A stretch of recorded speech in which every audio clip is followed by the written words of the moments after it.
I think in many ways that this indicates that President Mubarak never trusted his inner circle completely, which is why he was grooming his son to succeed him. He didn't trust Omar Suleiman. He didn't name a vice president for more than 30 years, and now he's sort of been shocked into making several concessions. But the government has made promises of reform before, and they haven't panned out. My sources are telling me that the war will resume, that what is happening now is that you have Ali Mahdi is bringing in more heavy weaponry and bringing in more people into North Mogadishu. Aidid is also doing the same. The other warlords are basically arming up. They're waiting. They're not being challenged at all by the international force, the UN force. They're not being challenged at all. So they're bringing all these weapons in. One thing that the international community is trying to do is establish a constabulary, a police force which will sort of try to remain a buffer between these. But this is not very well armed. It hasn't been organized. They don't have vehicles, radios, or anything. And they're basically saying, well, it's up to the Somalis to do the job themselves. So the Somalis who really want to do the job do not have the resources or the means. I think we could see a full-fledged civil war breaking out in Mogadishu. Any doubt in your mind that Mandela is going to be the new head of the South African government? Well, the people I've talked to just recently been to South Africa, and I'm really looking forward to going there for the elections. Think that the ANC will get at least 60%, if not more. The ANC's problem and Mandela's problem is going out and getting the vote, especially among the rural black vote. But they should and win handily. I think the elections will work there. And also next door in Mozambique, you have elections coming up to bring an end to that civil war. I think the elections there will work. Things are on track, but by no means certain yet. I basically tried to look at the economics, the bottom line in Liberia. I've been to several countries, and I was in Somalia for the invasion. I was in Haiti, and one of the things I really wanted to do to try to bring the story home to folks was like, how do people survive? What kinds of jobs do they have? How do they feed their families? So I did a lot of stuff on economics, and I think the thing that was most challenging about Liberia is that, you know, Liberia has had 2 civil wars. They've had 14 years of war in the last 21. They've had 30 years of political stability. So I was interested to see how the economy is working.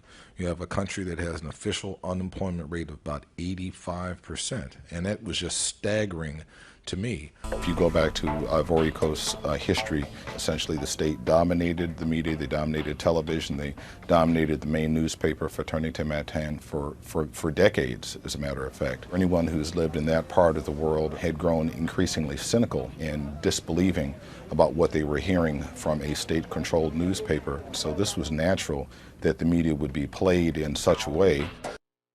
For more than a quarter century, the face of Angola's bloody civil war belonged to this man, Jonas Savimbi, the leader of the rebel National Union for the Total Independence of Angola, or UNITA. Starting with a handful of followers, the charismatic Savimbi, with help at various times from China, white-ruled South Africa, and the United States, raised a rebel army of tens of thousands of men.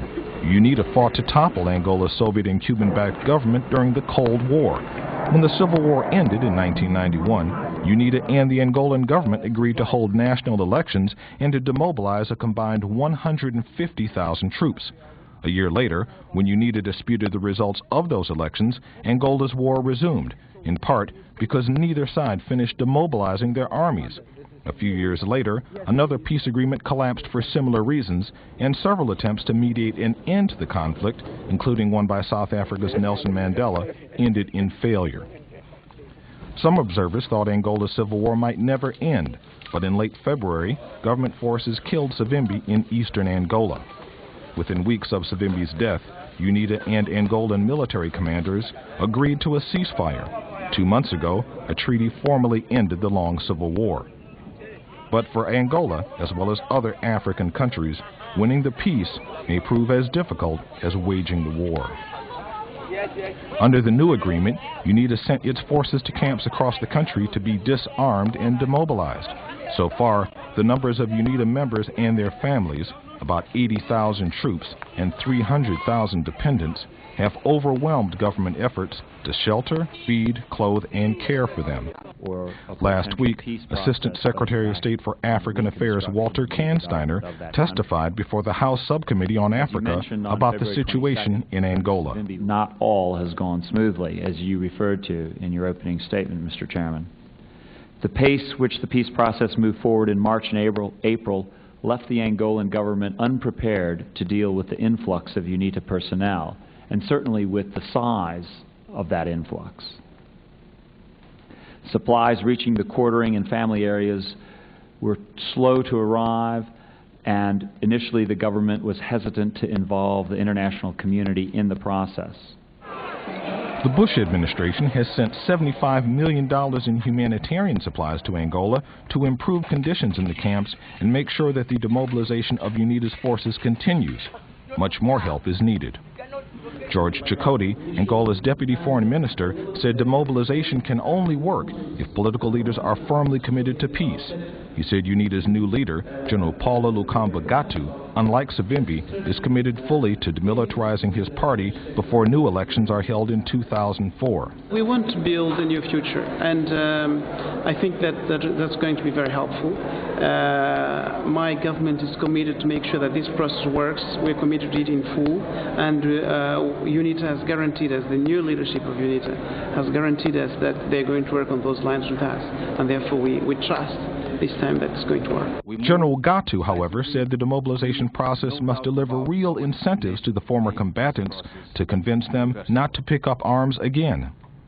To guarantee the success of the process, we must ensure that A, the conditions in the camps met the basic human needs. B, professional training is provided. And C, a job market created. While recognizing the Angolan government's effort, more is needed. International assistance continues to be critical. Despite the fact that 2 previous attempts to demobilize troops ended in disaster, Walter Kansteiner says he's optimistic that the 3rd time for Angola will prove to be the charm. It's different. It's different this time. The political leaders know that they've got to make it stick. I think the international community is not going to abide anything else. So I think it's looking good. And if troop demobilization can work this time in Angola, perhaps it can provide a model for ending other conflicts raging elsewhere on the continent. I'm Sunni Khalid for Africa Journal. Long before the first European slave ships dropped anchor off the coast of West Africa, Arab slavers carried on an extensive trade in human cargo that reached deep into the continent's interior. The enslavement of millions of Africans by Arab merchants continued long after the practice had been abolished elsewhere, and some human rights experts say slavery remains a particular source of bitterness in Sudan's long civil war, where cultural, ethnic, religious, and linguistic differences between Arabs and Africans are sharp. Joyce Davis is the deputy foreign editor for the Night Reader News Service in Washington. She says slavery is at the heart of a divide between North and Sub-Saharan Africa. Well, clearly the origins go back to the issue of slavery, and I think to the role that Arab merchants may have played in that slave trade. That is clearly one of the outstanding grievances that black Africans would have against Arabs. Most Arabs share a second identity as Africans. In fact, Egypt, the most populous Arab nation, is located in North Africa. But many Egyptian Arabs do not strongly identify with the rest of the continent. And while many complain bitterly about the treatment of the Palestinians by Israel, few have expressed similar sentiments about the bloody civil war being waged next door against non-Arab, non-Muslim southern Sudanese by the country's brutal Muslim and Arab-dominated government. The allegations are that they have sought to control and to dominate Africans who are in the southern portion of the country. This is something I think around the world that has been pretty much condemned, what has been going on there. And yet you also know that there are issues inside that country that have to deal with their own peculiar cultural problems. But still, this is what has gone on in Sudan has been an example of the divide, the Arab-African divide. Today's atmosphere of resentment and mistrust between North Africans and Sub-Saharan Africans is a far cry from the political solidarity of a generation generation ago.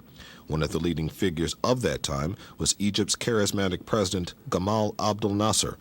Nasser embraced his dual identity as an African and an Arab, and during his era, Cairo became the unofficial capital of Africa's anti-colonial movement.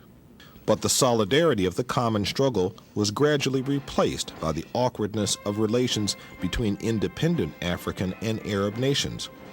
The steep rise in oil prices in the 1970s created a huge gap between many oil-rich Arab countries and many poor nations in sub-Saharan Africa.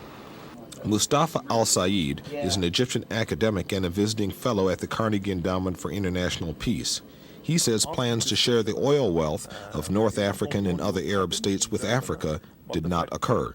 In 1977, there was an African-Arab summit, held in Cairo, and, Arab countries promised to provide financial help to African countries, and I think African countries, and I share this feeling, feel disappointed that the Arabs did not provide as much support to African countries as African countries wanted, and also this kind of support went mostly to to African Muslim countries. But perhaps the largest threat to Afro-Arab ties is the sudden emergence of a non-African Arab, alleged terrorist mastermind Osama bin Laden. The Saudi militant has been blamed for the 1998 bombings of the U.S. embassies in Kenya and Tanzania, in which hundreds of non-Arab and non-Muslim Africans were killed or wounded. Some Africans point to the support by some within the Arab world for the attacks as an example of the alleged historical disregard for African lives. Former Ambassador to Zimbabwe Robert Keeley said Africans should not feel singled out by the attacks in Nairobi and Dar es Salaam. The reason they chose those two places, I think, had very little to do with their being in Africa. I think they were vulnerable. They were easy targets. Geography, history, and fate have placed Africans and Arabs together, not only as neighbors, but also as members of the same family. If their governments can lead the way, perhaps both North and Sub-Saharan Africans will realize their goal of a unified and prosperous Africa. I'm Sunni Khalid for Africa Journal.